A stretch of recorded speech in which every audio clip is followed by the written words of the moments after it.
at practice. Everybody getting into the act. Durant fires for three. Got it! Got it!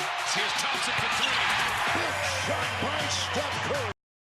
Of course, the big bombshell dropped. Now, we have to wonder, what does this mean when you move your all-time leading scorer to San Antonio and you get Kawhi Leonard in return?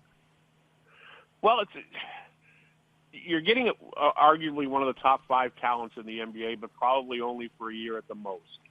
It's you're moving a guy, DeMar DeRozan, who professed to want to play his entire career in Toronto. He more than any other Raptor, and I've covered the team since day one, accepted the responsibility of being the face of the franchise, the city, and the country. I think there are mixed signals out there right now about what this means for Masai Ujiri's willingness to pull the trigger, obviously, on a major trade, and what the long-term implications are. It's a big gamble, but, every trade is. And is Kawhi Leonard now the best player in the Eastern Conference? I think you can make that case if he's healthy as he was in a year and a half ago. Well, you mentioned long-term right there, but what about short-term? Let's look forward to next season. Is Toronto now the team to beat in the Eastern Conference?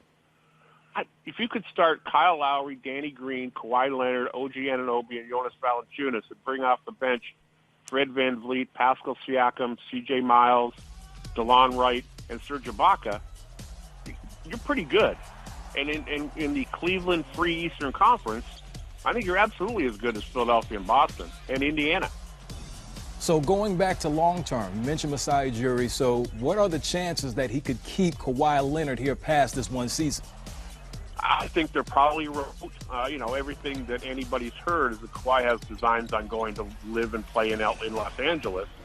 But this does sort of, if it is only 1 year and it doesn't work out, it sort of hastens any kind of rebuild that Masai's got in plans. He's constructed this team to have 2 more years with this group, with the formula, because the trades of players of this magnitude is a huge gamble, but the short-term implications are good.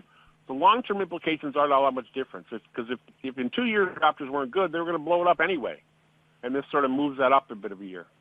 Well, it's definitely a high risk. Hey, Doug Smith, thanks for joining us.